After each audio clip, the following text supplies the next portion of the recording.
So I did a recording yesterday on the aftermath of the mass shootings and some of the people's behavior, particularly Reza Aslan.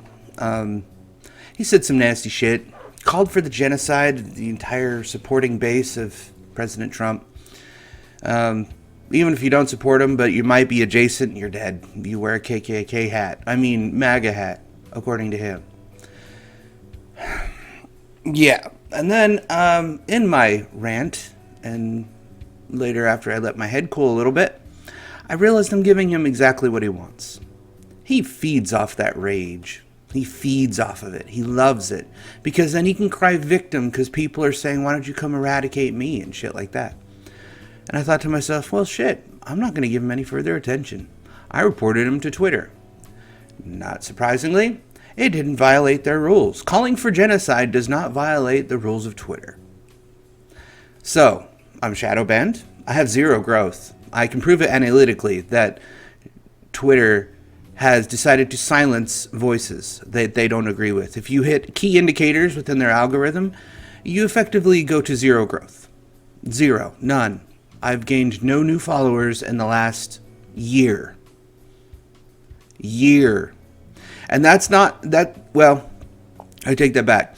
I have collected one or two good followers only because somebody referred my Twitter account to them and they followed me.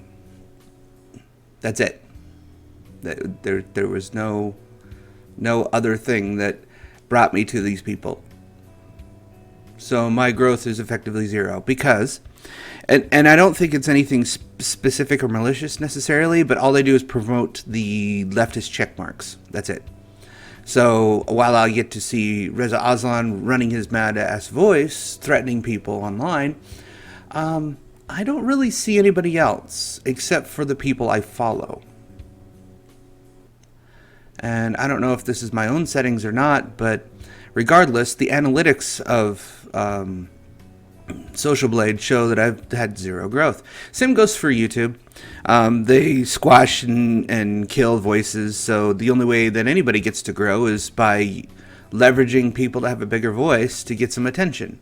That's how I went from like 20 subs to 120 subs, thanks to Bearing. That's the only reason I have growth.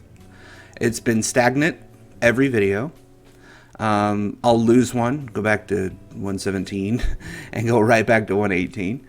I don't post all the time is another issue, I think, with that.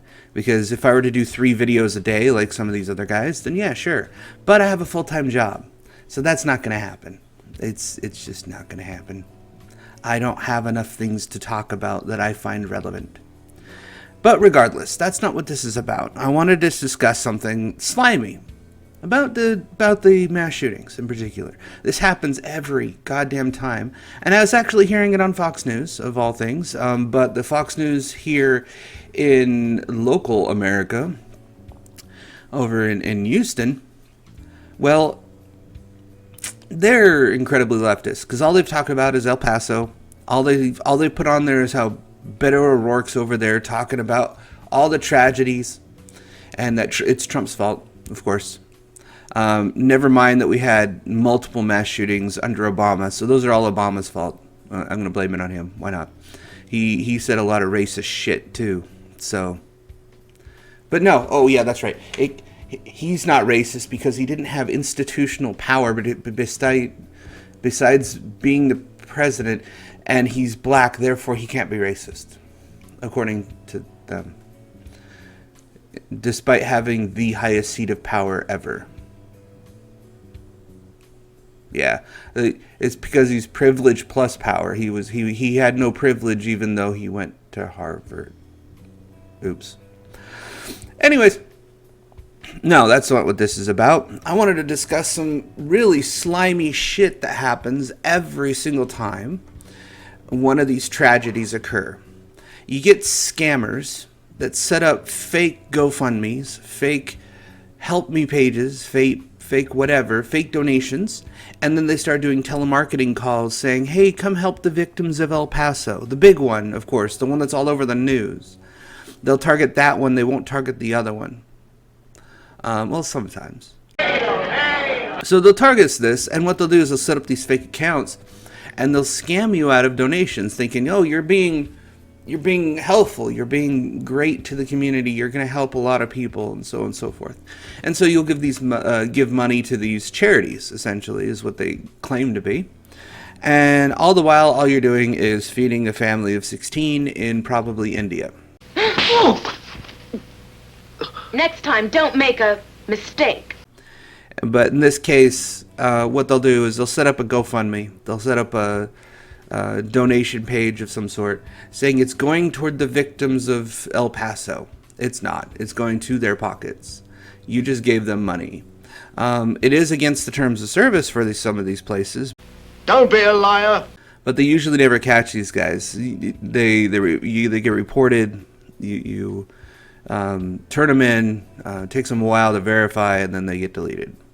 Sometimes you get your money back. Most of the time you don't, because it's direct donations to their PayPal or whatever. So this kind of shit happens. It's scummy. It's pathetic. It's playing on people's emotions to want to help.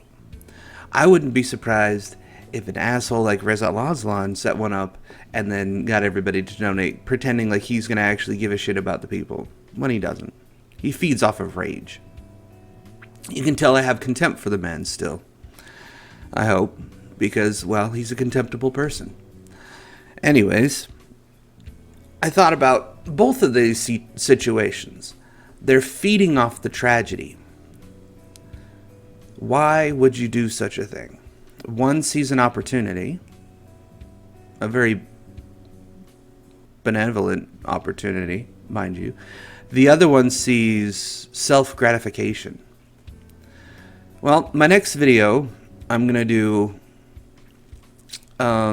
is a reading, actually, into something that was brought up in the presidential debate, because I'd like to get back to that eventually. But everybody's mind is focused on these tragedies. They're going to do some gun reform. They're going to pass a bill to give the FBI tools they use to track and target potential terrorists.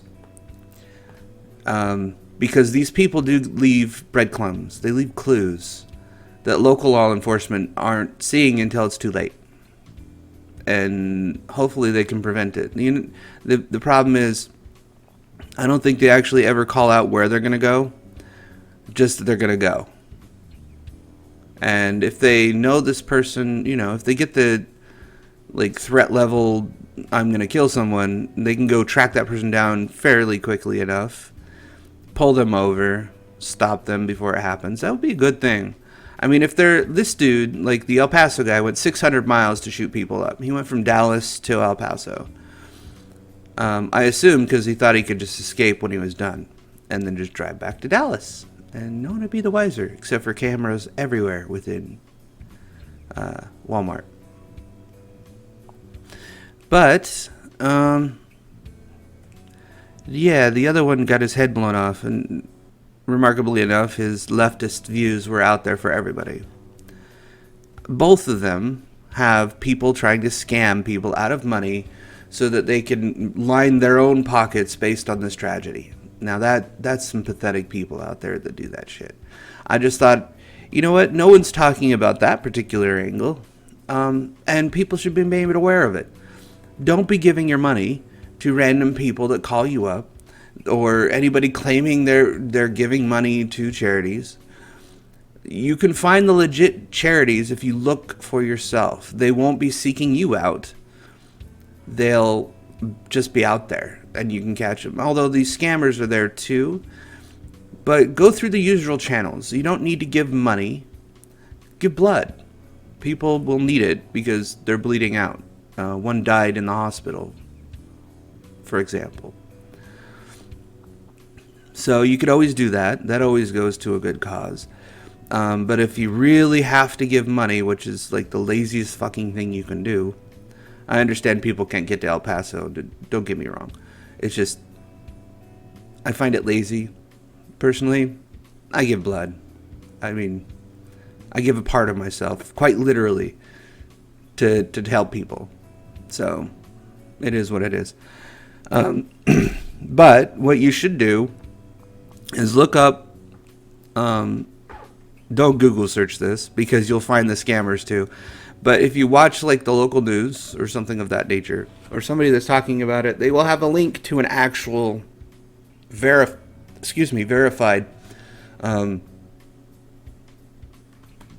charity that you can donate to. But I think the most effective thing you can probably do is just donate blood. Straight up. Easiest thing. So be wary of the scammers because they will just take advantage of you. And be wary of the crisis actors. And not the ones that conspiracy theorists say, the ones that they think are literally at every crisis. No, I'm talking about the people like Reza Aslan and the other verified crazy fuckers that will take a tragedy and then expand upon it to make things worse. They should be mocked, ridiculed, maybe laughed at, or taken at face value.